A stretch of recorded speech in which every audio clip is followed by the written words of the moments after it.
Imagine with me for a 잠시 moment 저와 함께 갈릴리에 있는 산에 서서 부활하신 구주께서 제자들을 방문하시는 놀랍고도 영광스러운 장면을 목격하고 있다고 상상해 봅시다.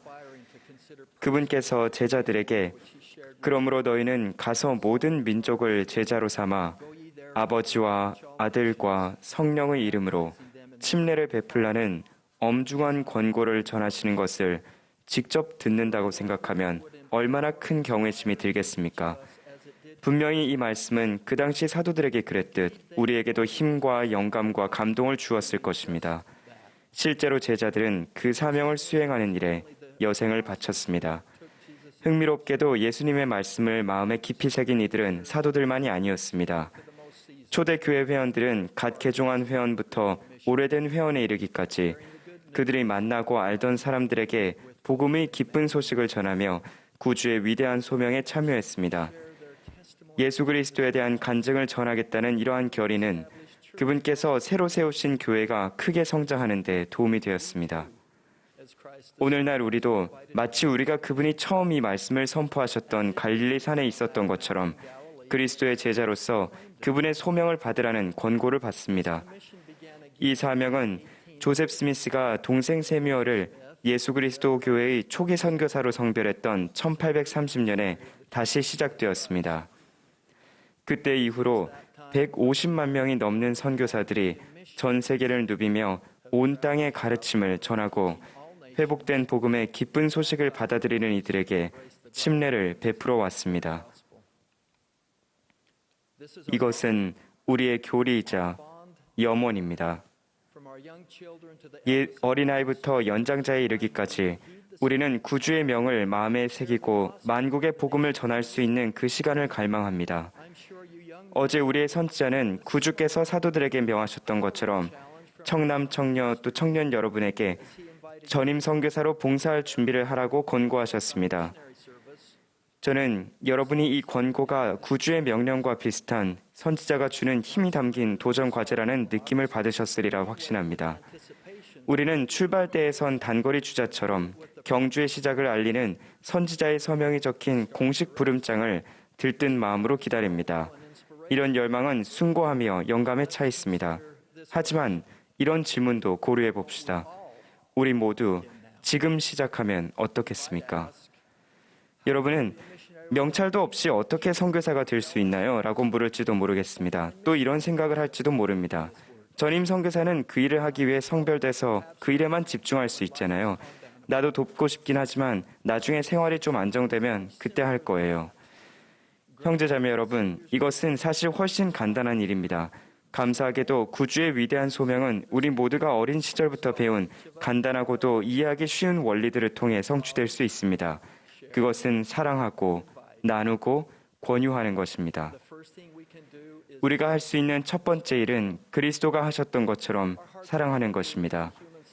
이 격동의 시기에 우리는 세계 곳곳에서 인류의 고통과 갈등을 목격하면서 마음이 참으로 무겁습니다. 그러나 우리는 도처에서 사람들이 소외된 이들, 집과 가족을 잃었거나 기타 다른 형태의 슬픔과 절망을 겪는 이들에게 다가가려는 노력을 통해 연민과 박애의 정신을 실천하는 모습에서 또 영감을 받기도 합니다.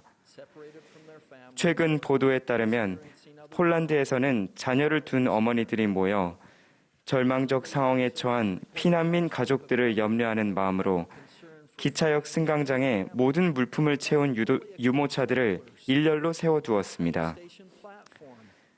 그 유모차들은 피난민 어머니와 자녀들이 기차에서 내려 국경을 넘을 때 사용할 수 있도록 준비해 둔 것이었습니다. 분명히 하나님 아버지께서는 이와 같은 이타적인 사랑의 행위를 기뻐하십니다. 우리가 서로의 짐을 질 때 우리는 그리스도의 법을 성취하기 때문입니다. 이웃에게 그리스도와 같은 사랑을 보일 때마다 우리는 말 한마디 하지 않고도 복음을 전파하는 것입니다. 다른 사람에 대한 사랑은 우리 이웃을 사랑하라는 두 번째 큰 계명을 분명하게 표현하는 방식입니다. 이것은 우리 영혼 안에서 성령이 우리를 연단하는 과정을 보여줍니다. 우리는 다른 사람에게 그리스도의 사랑을 나타내 보임으로써 우리의 선행을 본 사람들이 하늘에 계신 우리 아버지께 영광을 돌리게 할 수 있습니다. 우리는 아무런 대가도 바라지 않고 그렇게 합니다. 물론 우리는 그들이 우리의 사랑을 받아들이기를 희망합니다. 하지만 그들이 어떻게 반응하는지는 우리가 통제할 수 없습니다. 그러나 우리가 무엇을 행하고 어떤 존재가 될지는 분명히 통제할 수 있습니다. 다른 사람에게 그리스도와 같은 사랑을 베풀므로써 우리는 삶을 변화시키는 그리스도의 복음이 지닌 영광스러운 속성을 전파하고 그분의 위대한 소명을 완수하는 일에 크게 기여할 수 있습니다. 우리가 할 수 있는 두 번째 일은 나누는 것입니다. 코로나19 대유행 초기에 태국 출신의 위산 형제는 몰몬경을 공부하면서 배운 것에 대한 느낌과 감명을 자신의 소셜미디어 계정에서 나누어야겠다는 영감을 받았습니다. 그는 개인적인 한 게시글에서 몰몬경에 등장하는 두 명의 선교사 에뮬레크와 엘마의 이야기를 올렸습니다. 그 글에 감명을 받은 위산의 형인 위나이는 자기 나름의 종교적 믿음이 있었지만 뜻밖에도 태국에서 그 책을 구할 수 있을까? 하고 물었습니다. 현명하게도 위산은 두 명의 자매 선교사들에게 몰몬경을 전해주게 했고 그들은 위나이를 가르치기 시작했습니다. 위산은 비대면 토론에 참여하여 몰몬경에 대한 자신의 느낌을 나누었습니다. 위나이는 진리를 구하고자 하는 마음으로 기도하고 공부하는 법을 배웠으며 진리를 받아들이고 믿게 되었습니다. 몇 개월 만에 위나이는 침례를 받았습니다. 후에 위사는 이렇게 말했습니다. 우리는 하나님의 손에 들린 도구가 되어야 할 책임이 있으며 하나님께 우리를 통해 그분의 방법으로 그분의 일을 하실 수 있도록 항상 준비가 되어 있어야 합니다. 이 가족에게 일어난 기적은 위산이 그저 일상적으로 자연스러운 방법으로 복음을 나누었기 때문에 가능했던 것이었습니다. 우리는 모두 다른 사람들과 무언가를 나눕니다. 우리는 자주 그렇게 합니다. 좋아하는 영화, 음식, 재밌는 볼거리, 갈만한 장소, 좋아하는 예술작품, 영감받은 인용문 등을 나눕니다. 우리가 이미 나누고 있는 것들의 목록에 예수 그리스도의 복음에 대해 우리가 좋아하는 점들을 추가한다면 어떨까요? 디터 F. 우트도르프 장로님은 이렇게 말씀하셨습니다. 누군가가 여러분의 주말 계획을 물어본다면 여러분이 교회에서 무엇을 하고 배우는지를 나누는 일에 주저하지 마십시오. 주 예수를 닮으려고 어떻게 노력하고 있는지 회중 앞에서 열심히 노래했던 어린이들에 관해 이야기하십시오. 양로원에 계신 어른들이 개인적인 역사 기록을 모을 수 있도록 도움을 주었던 청소년들에 관해 이야기하십시오. 나누는 것은 복음을 판매하는 것이 아닙니다.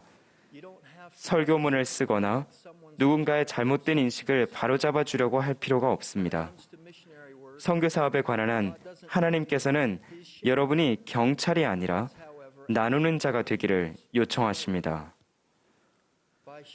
복음에 관한 긍정적인 경험을 다른 사람과 나눔으로써 우리는 구주의 위대한 소명을 성취하는 일에 참여할 수 있습니다.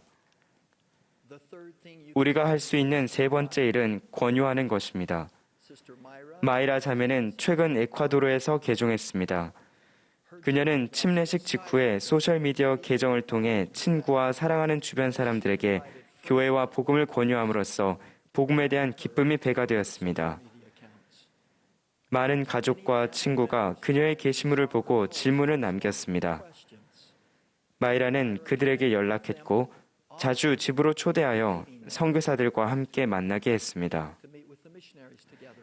마이라가 그들에게 와서 보고, 와서 돕고, 와서 함께 하자고 담대하게 권유했기에 마이라의 부모님과 형제 자매들, 이모와 2명의 사촌, 그리고 친구 여러 명이 침례를 받았습니다. 그녀의 일상적이고 자연스러운 권유를 통해 20명이 넘는 사람들이 침례를 받고 예수 그리스도 교회의 회원이 되라는 그녀의 권유를 받아들였습니다. 이것은 마이라 자매가 교회 회원으로 느꼈던 기쁨을 다른 사람들에게 경험해 보도록 단순히 권유했기 때문에 가능했던 것입니다. 우리가 다른 사람에게 할 수 있는 권유는 수백 가지가 있습니다. 우리는 성찬식 모임, 와드 활동, 예수 그리스도의 복음을 설명하는 온라인 영상 등을 와서 보라고 권유할 수 있습니다. 와서 보라는 권유는 몰몬경을 읽어보라거나 새로운 성전이 헌납되기 전 일반 공개 때 성전을 방문해보라는 권유가 될 수도 있습니다. 때로는 우리 자신에게 권유를 함으로써 우리 주위에 실천할 기회들을 인식하고 포착할 능력을 키울 수도 있습니다. 오늘날의 디지털 시대에서 회원들은 자주 소셜미디어를 통해 메시지를 나눕니다. 나눌 가치가 있는 고무적인 메시지가 수백 개에 이를 것입니다. 이런 콘텐츠는 와서 보고, 와서 돕고, 와서 함께하자는 권유들을 담고 있습니다. 사람들에게 예수 그리스도의 복음에 대해 더 배워보라고 권유할 때 우리는 구주의 소명에 참여하라는 그분의 요청에 참여하는 것입니다. 사랑하는 My beloved 형제자매 brothers and 여러분, sisters, we have spoken 오늘 우리는 누구든지 할 수 있는 쉽고 간단한 일 3가지에 대해 이야기했습니다. 이는 여러분도 할 수 있는 일들입니다. 여러분은 어쩌면 의식하지 못한 채 이미 그런 일들을 하고 계실 수도 있습니다. 저는 여러분이 사랑하고 나누고 권유할 수 있는 방법들을 생각해 보시도록 권유드립니다.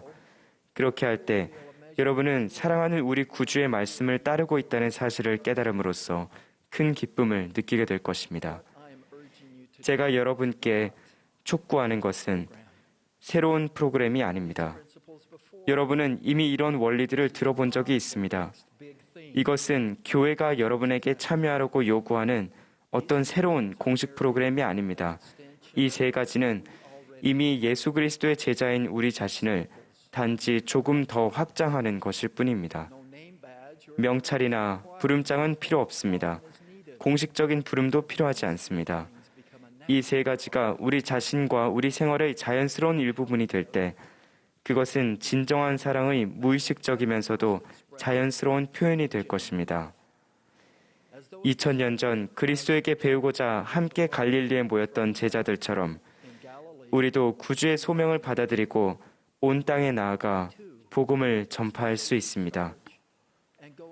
우리가 사랑하고 나누고 권유할 때 우리는 메시아의 재림을 위해 지상을 준비시키는 위대하고도 영광스러운 일에 참여하게 됩니다. 우리가 구주의 부름을 따르고 그분의 위대한 소명에 참여하고자 노력하기를 예수 그리스도의 이름으로 간구합니다. 아멘.